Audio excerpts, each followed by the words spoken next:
विकास एक 25 वर्षांचा तरुण औरंगाबादच्या एका राष्ट्रीय बँकेत कॅशियर म्हणून काम करत होता. त्याची नुकतीच बदली औरंगाबादला झाली होती. शहरात येऊन आठवडा झाला तरी त्याला राहण्यासाठी योग्य घर मिळाले नव्हते. अविवाहित असल्याने आणि शहरात नवखा असल्याने त्याला थोडी काळजी वाटत होती. त्याच्या बँकेतील काही सहकारी जवळच भाड्याच्या घरात राहत होते. त्यांनी विकासला जवळच एक घर उपलब्ध असल्याचे सांगितले. त्यातला एक मित्र राहुल म्हणाला, विकास, आम्ही राहतो तिथे जवळच एक घर रिकामे आहे. तू तिथे जाऊन मालकीण कावेरीबाईंना भेट आणि घराची चौकशी कर. आज रविवार आहे, तुला वेळही मिळेल. विकासने होकार दिला आणि दुपारी 12 वाजता त्या घराकडे निघाला. जेव्हा तो त्या घराजवळ पोहोचला तेव्हा आजूबाजूला शांतता पसरलेली होती. विकासने दारावर टकटक केली. काही क्षणांतच दार उघडले गेले आणि समोर एक सुंदर स्त्री उभी होती. तिचे ओले केस, गडद डोळे आणि सौम्य चेहरा पाहून विकास थक्क झाला. ती नुकतीच अंघोळ करून आली असावी असा त्याला भास झाला. तिच्या सौंदर्याने तो इतका प्रभावित झाला की ती विधवा असावी हे त्याला खटकले. त्या क्षणी त्याच्या मनात अनेक प्रश्न उभे राहिले. कावेरीने हिंदीत विचारले, हां, कोण हवंय तुम्हाला? विकासला कळाले की ती मराठीत फारशी बोलत नाही. त्याने हिंदीतच उत्तर दिले, मला तुमचं भाड्याचं घर पाहिजे. माझ्या मित्रांनी सांगितलं की तुमच्या घरापासून 2 घरं सोडून ते राहतात आणि तुमचं घर रिकामं आहे.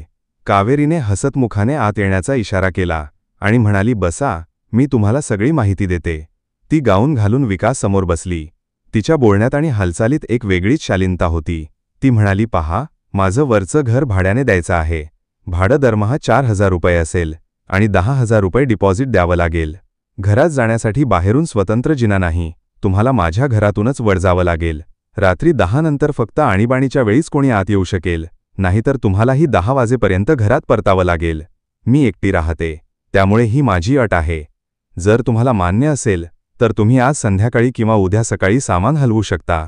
विकासने विचार केला. नियम जरा कठोर वाटले, पण त्याला घराची गरज होती. तो बँकेत व्यस्त असायचा आणि शहरात त्याची ओळखही नव्हती. त्याने ठरवले की शिस्तीत राहिल्यास काही अडचण येणार नाही. त्याने कावेरीला सांगितले की तो संध्याकाळीच सामान घेऊन येईल. कावेरीने पुढे विचारले, जर तुम्हाला जेवण हवे असेल तर मी सकाळ रात्री टिफिन बनवू शकते. सांगाल तर आज संध्याकाळचं जेवणही तयार ठेवते. विकासने होकार दिला आणि म्हणाला, ठीक आहे, सकाळचं नाश्ता आणि रात्रीचं जेवण मी तुमच्याकडून घेईन. संध्याकाळी 7:30 वाजता विकास 2 बॅग घेऊन कावेरीच्या घरी पोहोचला. त्याने दार ठोठावले. कावेरीने दार उघडले तेव्हा ती फोनवर बोलत होती. हातात काही कागदपत्रे होती. ती बोलत असताना एक कागद खाली पडला.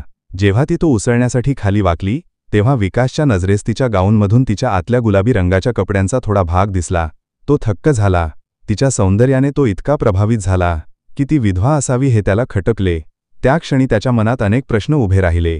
कावेरीने त्याला वरचे घर दाखवले आणि खाली परतली. विकासने आपले सामान व्यवस्थित लावले. रात्री 8 वाजता कावेरीने त्याला जेवणासाठी बोलावले. विकास खाली आला. त्याने 10,000 रुपये डिपॉझिट तिच्या हातात दिले. कावेरी म्हणाली, अरे विकास, आधी जेवण घ्या, पैसे नंतर देता. पण विकासने आग्रह केला.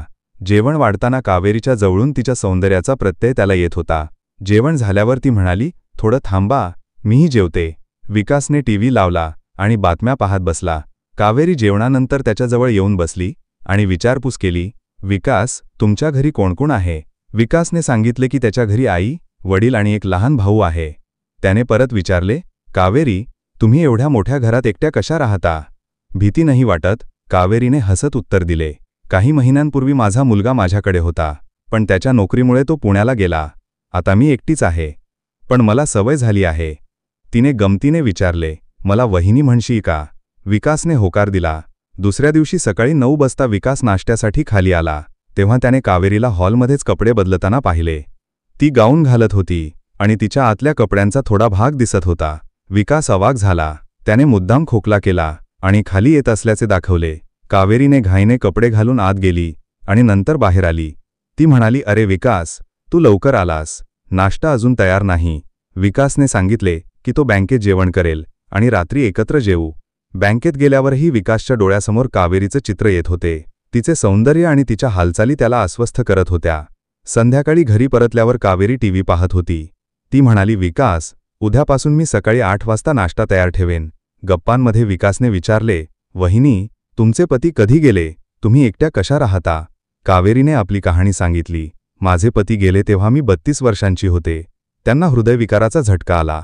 माझा मुलगा तेव्हा 10वीत होता. त्याची जबाबदारी माझ्यावर होती. दुसरे लग्न करावे असे वाटले, पण मुलासाठी मी तसे केले नाही. समाजाने खूप टोमणे मारले, पण मी हार मानली नाही. मुलाला शिकवले, त्याला चांगली नोकरी मिळाली. आता मी स्वतःसाठी जगते. विकास म्हणाला, वहिनी, तुम्ही इतक्या सुंदर आहात, तुम्हाला कोणीही चांगला जोडीदार मिळाला असता. कावेरी हसली आणि म्हणाली, मुलासाठी मी सगळे रिश्ते नाकारले. आता मला त्याची काळजी नाही. विकासने आपल्या मनातील भावना व्यक्त केल्या. वहिनी, तुम्हाला पाहिल्यापासून मी तुमचाच विचार करतो. तुमच्यासारखी सुंदर स्त्री मी कधीच पाहिली नाही. कावेरीने त्याला थांबवले आणि जेवण तयार करण्यास सांगितले. जेवणानंतरही विकास तिथेच थांबला.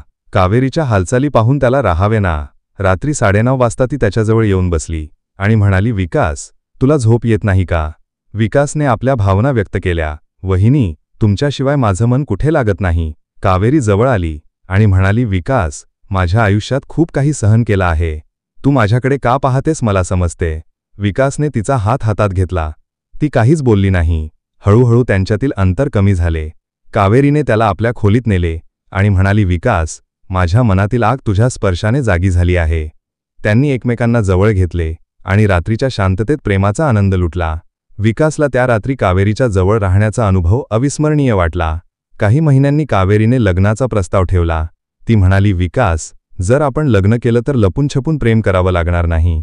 विकास म्हणाला, वहिनी, मी तुमच्यापेक्षा लहान आहे. लग्न शक्य नाही, पण मी तुम्हाला आयुष्यभर प्रेम देईन. कावेरीला त्याच्या बोलण्याने समाधान मिळाले. त्यांनी एकमेकांना मिठी मारली आणि त्यांचे प्रेमाचे बंधन अधिक दृढ झाले. अशा प्रकारे विकास आणि कावेरी यांचे नाते एका अनपेक्षित बंधनात रूपांतरित झाले. विकास बँकेत काम करायचा आणि संध्याकाळी कावेरीसोबत प्रेमाचे क्षण घालवायचा. त्यांचे नाते समाजाच्या नजरेपासून लपलेले असले तरी दोघांनाही एकमेकांच्या सहवासात खरा आनंद मिळत होता. तुम्हाला ही कथा आवडली असेल तर व्हिडिओला लाईक करा आणि अशा छान छान कथा पाहण्यासाठी चॅनलला सबस्क्राईब करा. धन्यवाद.